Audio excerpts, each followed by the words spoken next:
Hello, it's Halloween and the scariest part of the season. So if you watch this video, you won't be scared, but you will be better informed about your profession in real estate. So happy Halloween, good luck trick-or-treating, hopefully you don't get wet, all that good kind of stuff. I know Julie and I, we pretty much pass on most of that, so you will not see us in any Halloween costumes today. So we had a meeting on Wednesday, the 26th, and we went over the First American short sale process. We did not cover how to read the title policy. We will cover that on October 9th at 10 a.m. So on November 9th at 10 a.m. here in our office, we're going to cover how to read a title policy. However, Justin, our representative of First American Title, did state that they are closing approximately 80% of the short sales that they are processing.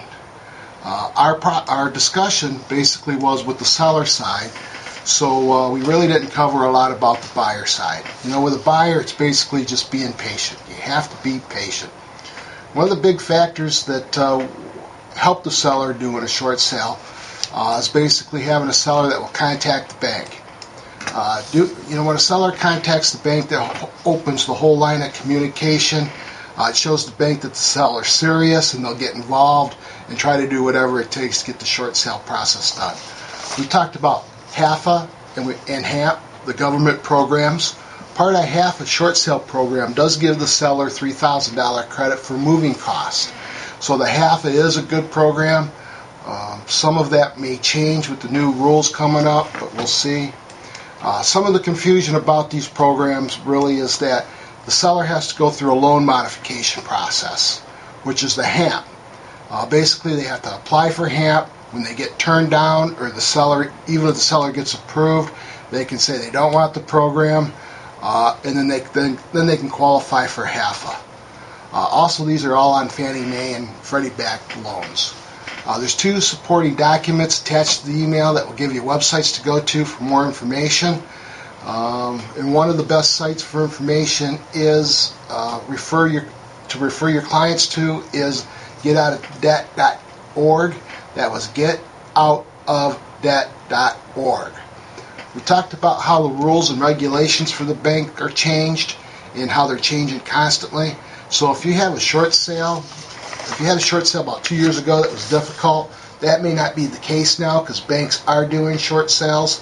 They have made it easier because they know they lose less money, and the government is giving incentives to the banks to do the short sales.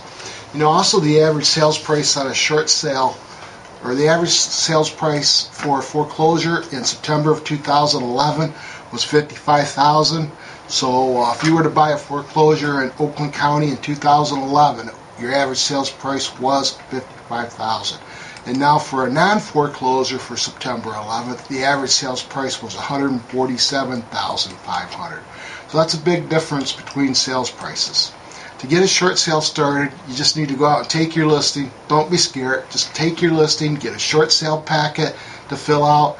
You can always get them from Justin. And I've always thought you get your property listed, then you figure out what you got to do to actually get it sold and to figure out how to clear title.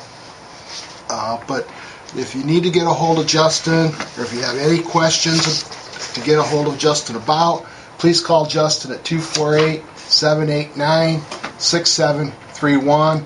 His email is jxbaxton@firstamerican.com. So if you need anything, that's who you want to talk to about their short sale program.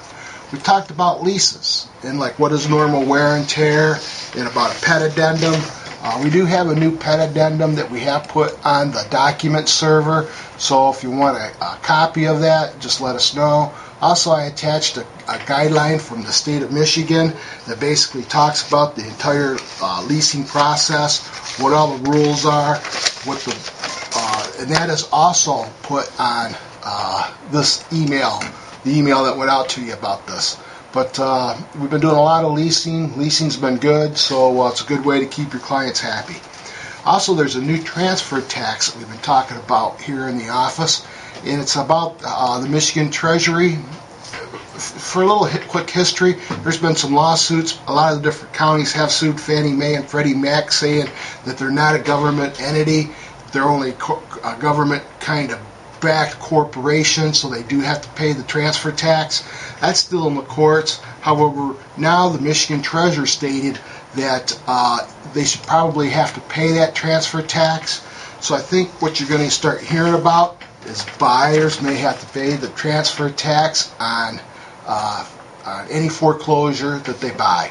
That would be for, I know the Freddie Mac addendum does state that the buyer will pay, but it's unclear what Fannie Mae will do. Their addendum does not say that, but I would look forward to seeing that now on their addendums. But we really don't have a lot of direction in this. This is all just starting to happen now. So when we hear more, we'll let you know. There's also a white paper that I attached to this from MAR, your Michigan Association of Realtors, that does talk about it. Also, we have been talking to Hillary, our front desk staff, for our nights and weekends about changing your newsletters, helping you out with your Real Living Business Center. So she is starting to learn a lot of this. I guess the way that I look at it, the biggest source of business that you guys actually have is people that you know. If you're not marketing to people you know, your sphere of influence, I think you're missing a lot of customers. Basically, they do talk to each other. You get referrals, you get recommendations, and this is a real easy, simple process to do. So if you have not had us do your homepage on your website, start adding some of your contacts in, let me know, because I'm more than happy to sit down and help you guys out. The thing that I'm starting to see, though, is a lot of you got that paperwork, you got it like half filled, you got a little bit done on it. Well, I think you guys might be spending too much time trying to make them perfect. Just get it done, get it to us, let us do it, and we can put it together. If you like how it looks, it's great. If not, we can change it. It's not rocket science, so just get something to us. We'll get it done. Again, thanks for watching us. Hopefully you find these videos interesting, and we'll talk to you soon. Thanks. Hey, there's a pirate sitting right outside my window here. Looks like he's a waiter at Knapp's, and he's smoking a cigarette, looking like he's getting ready to go help somebody. Bye.